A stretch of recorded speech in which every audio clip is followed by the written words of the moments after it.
Hello guys, welcome back to my channel. അപ്പോൾ നമുക്കിന്നൊരു home made clay ഉണ്ടാക്കിയാലോ? ഇത് അറിയുന്നവർക്ക് വേണ്ടിയിട്ടല്ല, അറിയാത്തവർക്ക് വേണ്ടിയിട്ടാണ് കേട്ടോ. അതിന് വേണ്ടിയിട്ട് 1 കപ്പ് കോൺഫ്ലവർ വേണം, അതായത് ചോളപ്പൊടി. 1 കപ്പ് ചോളപ്പൊടിക്ക് 1 കപ്പ് ഗ്ലൂ, ആ ഒരു കണക്കാണ് കേട്ടോ. എന്നിട്ട് അതിലേക്ക് 2 ടീസ്പൂൺ വിനീഗർ, 2 ടീസ്പൂൺ ഏതെങ്കിലും കുക്കിംഗ് ഓയിൽ എടുക്കുക. ഈ സമയത്ത് നിങ്ങൾക്ക് വേണമെങ്കിൽ വൈറ്റ് കളർ പെയിൻറ്റ് വേണമെങ്കിൽ ചേർക്കാം. ഞാൻ ചേർക്കാൻ വിട്ടുപോയതാണ് കേട്ടോ.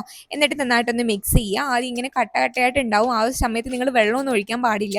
നന്നായിട്ടൊന്ന് മിക്സ് ചെയ്തെടുക്കുമ്പോൾ നന്നായിട്ട് ലൂസായിട്ട് കിട്ടും. ആ ഒരു സമയമാകുമ്പോഴത്തേക്ക് ലോ ഫ്ലെയിമിൽ വെച്ചിട്ട് ഒരു 5 മിനിറ്റ് കുക്ക് ചെയ്യുക. കുക്ക് ചെയ്യുമ്പോഴത്തേക്ക് ഇതേപോലെ വിട്ട് വിട്ട് വരും. പിന്നെ ഒരു കാര്യം, ഇത് 4 മാസം സ്റ്റോർ ചെയ്ത് വെക്കാൻ പറ്റും കേട്ടോ. ഒരു കുഴപ്പമില്ല, നിങ്ങൾ ഫ്രിഡ്ജിലൊന്നും വയ്ക്കേണ്ട, റൂം ടെമ്പറേച്ചറിൽ തന്നെ 4 മാസം നിൽക്കും. അതേപോലെ പഴയ പാത്രം എടുക്കാനും ശ്രദ്ധിക്കുക. ഇതേപോലെ ഒരു പരുവാകുമ്പോഴത്തേക്ക് ഏതെങ്കിലും ക്രീമോ കോക്കനട്ട് ഓയിലോ ഏതെങ്കിലും ഓയിലോ വെച്ചിട്ട് ഇങ്ങനെ തടവിയിട്ട് നമ്മൾ നന്നായിട്ട് ചപ്പാത്തിക്ക് കുഴച്ചെടുക്കുന്ന പോലെ നന്നായിട്ട് കുഴച്ചെടുക്കുക.